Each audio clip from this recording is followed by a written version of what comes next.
Toni Morrison, née Claire de Haverford le 18 février 1931 à Lorrain, dans l'Ohio, est l'une des figures littéraires les plus marquantes du XXe siècle.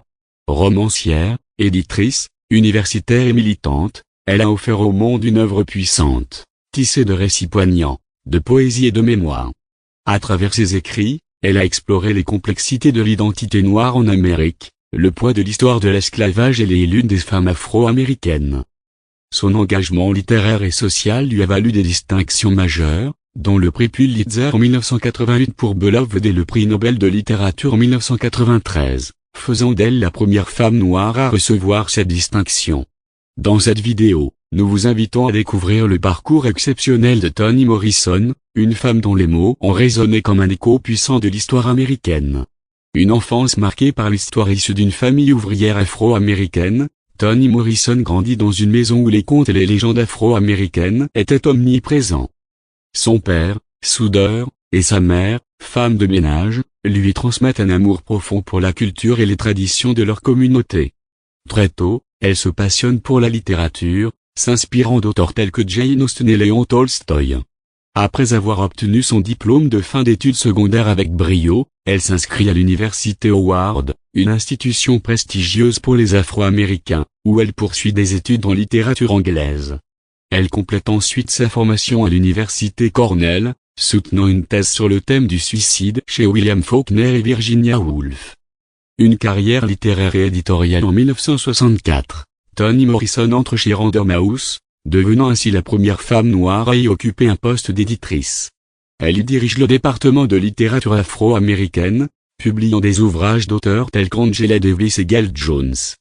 Parallèlement, elle poursuit sa carrière académique, enseignant à l'université de Texas Southern, puis à l'université Howard, avant de devenir professeure titulaire à l'université de Princeton en 1989, où elle restera jusqu'à sa retraite en 2006. L'émergence d'une voix littéraire à 39 ans, Toni Morrison publie son premier roman, L'œil le plus bleu, qui traite de la quête d'identité d'une jeune fille noire dans l'Amérique des années 1940. Ce livre marque le début d'une série de romans explorant les réalités de la vie des Afro-Américains.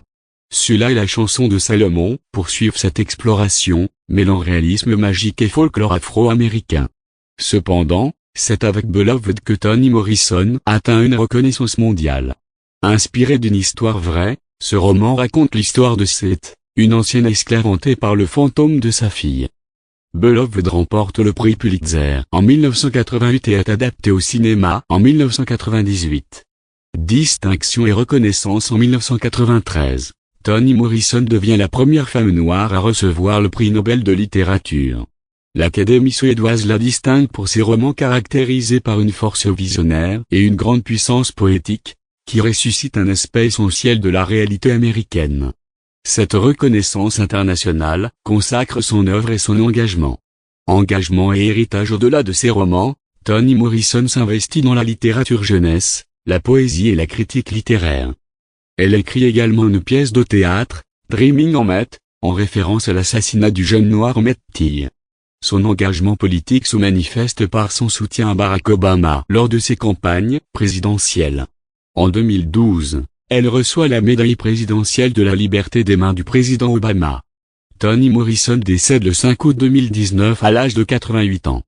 Son héritage perdure à travers ses œuvres, ses enseignements et son influence sur la littérature mondiale. Conclusion: Toni Morrison n'a pas seulement écrit des romans. Elle a raconté l'histoire de l'Amérique à travers les voix souvent oubliées de ses personnages noirs. Son œuvre est un témoignage poignant des luttes, des souffrances et des espoirs de toute une communauté. Elle a su, par sa plume, redonner dignité et visibilité à ce qui était invisible. Aujourd'hui encore, ses livres résonnent comme des appels à la mémoire, à la justice et à l'humanité.